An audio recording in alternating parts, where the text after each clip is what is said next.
එතකොට full service කරද්දී normal service කරද්දී වෙන්න ඕන ටික හරියටම බලලා කරගන්න ඕන. ඔයාලට පළවෙනි සර්විස් එකේ ටැපර් සද්ද බයික් එනවා. ඒක සාමාන්‍ය දෙයක්.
बाइक में तो मैं आवाज़ बस से अबे चले थे इन्होंने देखो वहाँ पे बोला अपर बोल रहे कि मैं गीत में इसलिए बता मैं एक के नाम बताओ ऐसे इसके रेस हम हमने एक हमारे अपने आते थे तो वो सर और हम दिन नाम है हम डैम पे कराने एक से एक मार्केट काम कराने तो मेरी बाइक के लिए इस तरह हम दे हम एक काम दे हम हाथ डाल मैंने तो यहाँ मार एक कर अब ये मैं कल आपका दाने वाले तो मैं कि वो मेरे काम लगे ला නැත්තම් දාන්න නැහැ මම. තේරුණා? අනික වෙලක් කස්ටමර්ස්ලා යා කන්න දැයකොත් එහෙම පහු දෙනවා අනිත් ඒකට දෙන්න. ඒක තමයි බයික් එක ගොඩක් කල් හොඳ තියාන්න පුළුවන් මේ වෙනස.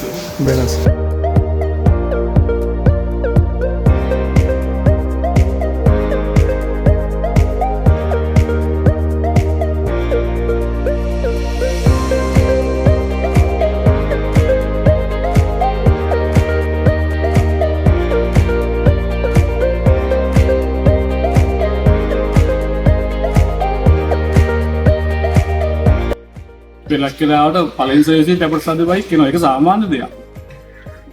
ටැපර් සද්ද තිබ්බොත් අපි කස්ටමර් කිව්වොත් නැත්නම් අපි අනිවාර්යයෙන්ම කළා දෙනවා. ටැපර් සද්දයක් තිබ්බොත් ඔය 30000ට අනිවාර්යයෙන්ම ප්‍රී කළා හලියයි ගමන්නේ. ඒක නේද එහෙම ටැපර් ටෙස්ට් කරලා කිලෝමීටර ගාණක් නැහැ. සද්දය ආවම ඒස් කරන ටැපර් ටෙස්ට් වෙනවා කියන එක ලෙඩක් නෙමෙයි බයික් එක. සද්දය මොනවා තිබ්බොත් ටැපර් කඩ වැඩි නම් මොනවා රිස්ටාර්ට් කරලා බලලා ඊට පස්සේ කස්ටමර් කිව්වොත් ගන්න ඕනේ වගේ. මොකද පෙලක් අසන සලන්නේ නැහැ මොකද්ද වෙන්නේ කියලා. ඒකෙන් ටැපර් තදරන බයික ස්ලෝ දුවන්නේ. නැතිනම් පස්සේ එනවා. ට්‍රැෆික් වල හිටිනවා ඒව පස්සේ එනවා. රත් වෙනවට වඩා ටැපර් දුන්නොත් යන්නේ තද්දේ. ඒක තමයි කියන්නේ. ඒක නිකන් හදන්න ඕනේ. ඒ කම්පැනි කියනවා ගන්න බඩු තින් කියනවා ගන්න ඒක හරියට කැල්කුලර් වල දාගන්න ඕනේ. ඒකයි තියෙන්නේ. හරියට ගේජ් එක බලලා කොච්චර ප්ලේ තියෙනවද බලලා ඒක අදාළ මේ ඉන්නේ දැම්මම මේකේ තින් තමයි තියෙන්නේ. මෙන්න නම්බර්ස් ගහලා ගන්න එක හරියට කැල්කියුලේට් කරලා දාන්න ඕනේ අදාළ දෙන්නේ. ඒක හරියට වෙන කරගන්න ඕනේ. දැන් මේක අද වැඩියක් දෙමු රත් වෙනවා නැති පස්සේ එනවා. ඉතින් වැඩි වල නෑ ගන්න මම ගෝල් නෑ මමයි කරන්නේ.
අරන් කොච්චර කලින් කරා? දැන් අවුරුදු එකමාරක් විතර. අවුරුදු එකමාරයි. මම දැන් ඒක ඔක්කොම අප්ලයින් සර්විස් එකක් දෙන්නේ. ඔව්. ගත්ත පළවෙනි එකේම. ඒතකොට අවුරුදු එකමාරට යන්නේ මොනවද දාලා තියෙනවද අමතරව? සාමාන්‍ය සර්විස් එක අමතරව මම මේක කොහොමද එයා මේක වෙලාවට මනිස් කරනවා. කොහොමද? වෙලාවට සර්විස් කරනවා නම් බජාජ් බයික් ඇත්තටම එහෙම වැඩක් කියන්නේ. හරියටම මේකෙන් තමයි තියෙන්නේ. හරියට කිලෝමීටර ගානක්. හරියට කිලෝමීටර ගානේ සර්විස් වෙනවා නම් ඒ අපේ බේලින් හැමෝම බේලින් ගල්ලා ඒ විදිහට වැඩ කරන්නේ. ඒතකොට මැනුවල් එක අදාළ ටික අපි ඔක්කොම කරනවානේ. ඒතකොට එහෙම සර්විස් එකක් කරනවා නම් මල්ලි ඒක කවදාවත් අමතර කැලලා දාන්නේ නැහැ. එහෙනම් සර්විස් එක දුවද්දි ගෙවෙනව ඇරෙන්න ඒ පොකට් ලයින් රන් මොන ඇරෙන්න පෑන් එකක් දාන්න වෙන්නේ නැහැ. බජාජ් බයික් එකකින් පොඩි එකක්. ආට අවුරු ගාන කරනවා දුවන්න පුළුවන්. හරියට මේන්ටේන් කරනවා නම් කොරෙන්ස් එකක් නැහැ ගත්තා. අපි නවාගමෙන් අනිවාර්යයෙන්ම ඔරෙන්ජ් දෙනවා ප්‍රශ්නයක් නැහැ. ඔයාලා වෙලාවට සර්විස් විතරයි කරලා තියෙන්න ඕනේ. කවදාකවත් ඔරෙන්ජ්යක් කියලා අපිට වෙන බහ යවන්න අවශ්‍යතාවයක් නැහැ. අපිට මෙතන වාන් දාන්න පුළුවන්. ඒක ඇතුළු වන්නේ කිලෝමීටර් ඉස්සලා ඔරෙන්ජ්යක් තියෙන වගේ වෙලාවට සර්විස් තමයි කරන්න ඕනේ. ඒක නෝනක දායන්න පුළුවන්. කිසිම අවුලක් නැහැ.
දැන් මම ළඟ බොහෝ සේවකයෝ 7 දෙනෙක් වැඩ කරනවා.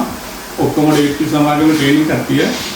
එතකොට අලුතෙන් බයික් එකක් ගත්තාම අපෝ ඔයාලට ගියාම තියෙන සර්විස් ටික වෙලාවට කරගන්න කියලා. මොකද කිලෝමීටර් 20000ක අවුරුදු දෙක වරන්ටි අපේ කම්පැනි දෙනවා නේද?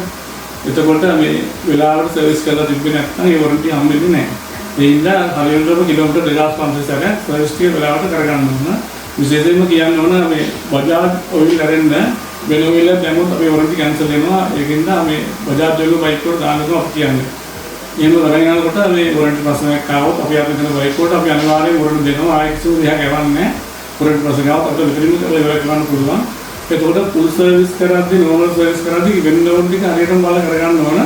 මොකද මේ ෆුල් සර්විස් එකේ වෙන්න ඕනේ වෙලත් තැන් වල වෙන්නේ නැහැ කියලා කස්ටමර්ට කියනවා.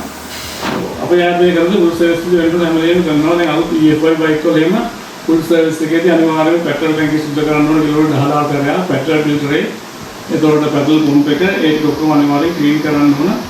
මේ එහෙම කරගෙන නැත්නම් ඉතින් ඉස්සරහට පස්සේ එනවා. ඒක සෝදු ඕනේ නැහැ පස්සේ එනවා. එතකොට එහෙම කරගත්තාම හරි එතකොට හැන්ඩල් ග්‍රැබ්ස් ග්‍රීස් කරලා ස්විං ආම් ග්‍රීස් කරලා රෝද ලීටර් පවර් ග්‍රීස් කරනවා. ඒක තමයි ගොඩක් වැදගත් වෙන මොකද එතකොට අනිවාර්යයෙන් ඒවා දාන්න වෙන්නේ නැහැ. කම්පැනි කොහොමද කියන්නේ කිලෝමීටර් 10000 කරයක් සර්විස් එක කරන්න පුළුවන් එක.